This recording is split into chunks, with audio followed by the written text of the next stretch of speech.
नमस्कार,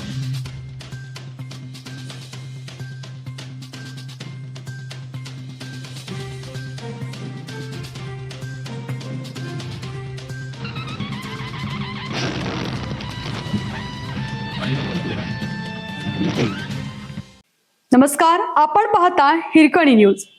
हिरकणी न्यूज प्रत्येक क्षण ताज्या घडामोडी आणि महत्त्वाच्या प्रत्येक बातमीसाठी नेहमी तत्पर.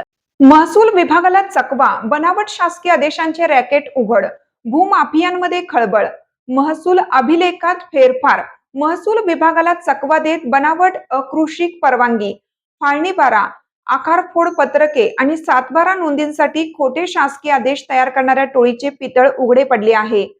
पोलीस चौकशीत बनावट आदेश तयार करणाऱ्या टोळीमागील सूत्रधार, दलाल आणि या रॅकेटचं संरक्षण देणारे तथाकथित बडे मासे समोर येणार का, याकडे नागरिकांचं लक्ष लागलं आहे. केसनंद येथील ग्राम महसूल अधिकाऱ्यांना 12 मार्चला अप्पर तहसीलदारांच्या कथित स्वाक्षरीचे पत्र प्राप्त झालं होतं. त्यासोबतच आकृषिक परवानगी, फाळणीबारा, आकारफोड आणि सातबारा नोंदी संदर्भातील विविध आदेश आणि संचिका जोडण्यात आल्या होत्या. संबंधित संचिकेमध्ये बाबासाहेब तुकाराम हरगुडे यांचे नाव अर्जदार म्हणून नमूद करण्यात आलं होतं.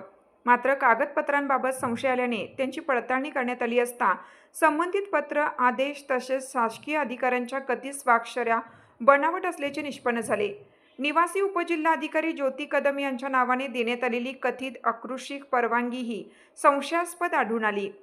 केसनंद गाव लोणी काळभोर अप्पर तहसील कार्यक्षेत्रात असताना हवेली तहसील कार्यालयाशी पत्रव्यवहार दाखवण्यात आला होता.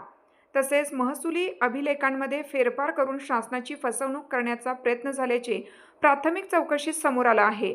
दरम्यान अर्जदार शेतकरी बाबासाहेब हरगुडे यांनी मात्र आपण हे प्रकरण बिगर शेती परवाना मिळवून देण्यासाठी अरुण गायकवाड यांना दिले होते. त्यासाठी त्यांना वेळोवेळी तब्बल 35 लाख रुपये दिल्याचे सांगत आपली फसवणूक व शासकीय यंत्रणेची दिशाभूल झाल्याचा आरोप करून वाघोली पोलीस ठाण्यात गायकवाड यांच्या विरोधात यापूर्वीच तक्रार अर्जही दिला आहे.